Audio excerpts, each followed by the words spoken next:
ഇനി സംസ്ഥാനത്ത് സ്കൂളുകളൊക്കെ അടച്ചിട്ട് 2 മാസം കഴിഞ്ഞു. ഇതേ തുറക്കാനുള്ള സമയമായി. ഇനിയിപ്പോൾ 2 ദിവസം കൂടിയേ ഉള്ളൂ കുട്ടികളൊക്കെ പുത്തൻ ബാഗും കുടയും ഒക്കെ ആയിട്ട് സ്കൂളിലേക്ക് പോകാനായി.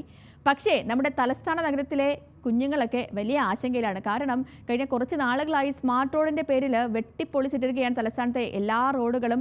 1 മാസത്തിനുള്ളിൽ 1.5 മാസത്തിനുള്ളിലൊക്കെ ശരിയാക്കി തരാമെന്നാണ് ജില്ലാ ഭരണകൂടവും മേയറും അതുപോലെ തന്നെ വകുപ്പ് മന്ത്രിയും ഒക്കെ പറഞ്ഞത്. പക്ഷേ മാസങ്ങളൊക്കെ കടന്ന് പോയി. കുഞ്ഞുങ്ങൾക്ക് സ്കൂൾ തുറക്കാറായി. പക്ഷേ ഈ മഴയെ തുടർന്ന് കുഴിച്ച റോഡുകളിലൊക്കെ ഇപ്പോഴത്തെ കുളമായിട്ടുള്ളൊരവസ്ഥയിലാണ്. നവീകരണത്തിൻ്റെ പേര് പറഞ്ഞ് നഗരത്തിലെ റോഡുകൾ മുഴുവൻ പൊളിച്ചിട്ടിട്ട് മാസങ്ങളായതുകൊണ്ട് തന്നെ ഈ കുഞ്ഞുങ്ങൾക്ക് ഇനി വഴി നടക്കുക വലിയ പ്രയാസവുമായിരിക്കും.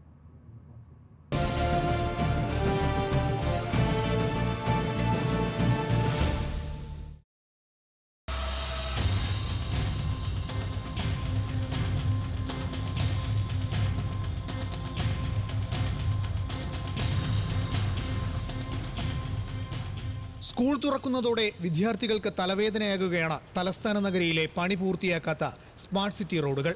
റോഡുകളുടെ പണി ജൂൺ 15-നകം തീർക്കുമെന്ന് പ്രഖ്യാപിച്ചെങ്കിലും സമയബന്ധിതമായി പണി തീരാൻ സാധ്യത കുറവാണ്.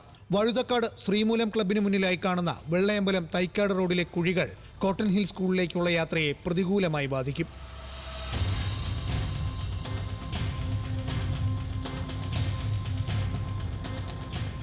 കാർമൽ സ്കൂൾ, ചിന്മയ വിദ്യാലയം തുടങ്ങിയ സ്കൂളുകളിലെ വിദ്യാർത്ഥികൾക്കും വെള്ളയമ്പലം തൈക്കാട് റോഡിലെ യാത്ര ദുരിതം വിതയ്ക്കും. ചാല ബോയ്സ്, തമിഴ് സ്കൂൾ, ചാല ഗവൺമെന്റ് ഹൈസ്കൂൾ എന്നിവിടങ്ങളിലേക്കുള്ള യാത്രയിൽ പ്രതിസന്ധി അട്ടക്കുളങ്ങര കിള്ളിപ്പാലം റോഡിന്റെ നവീകരണം പൂർത്തിയാകാത്തതാണ്.